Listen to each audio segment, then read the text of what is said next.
Okey, Alhamdulillah sekarang ni saya sudah berada di Jakarta, Indonesia. Jadi Alhamdulillah hari ni satu, saya kagum melihat apa yang ada di Jakarta ni.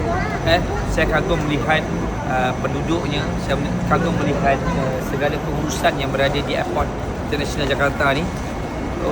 Dan ini adalah kali pertama saya sampai ke sini.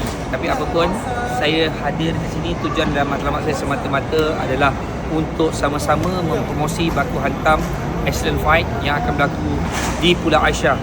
Jadi hari ini saya sepanjang hari saya akan berada di Jakarta, di bandar. Tapi esok pagi saya akan berada di Pulau Aisyah. Jadi insya-Allah mana-mana lagi yang belum lagi mendapatkan PPV untuk menonton fight card yang terbaik di kalangan fighter international dan juga local fighter from Indonesia. Kita sedia maklum, Abang Rudy Golden Boy, Coach Rudy telah buat yang terbaik untuk memastikan combat sport berada di tahap yang tinggi. Jadi sebab itu apa nak tunggu lagi, kita kena support dan kita kena beli PPV. Mana-mana yang belum tekan dan beli PPV ni, sekarang klik dan beli. Kalau rasa tak nak beli juga, sebarkan. Kalau rasa tak boleh nak sebarkan juga, doakan.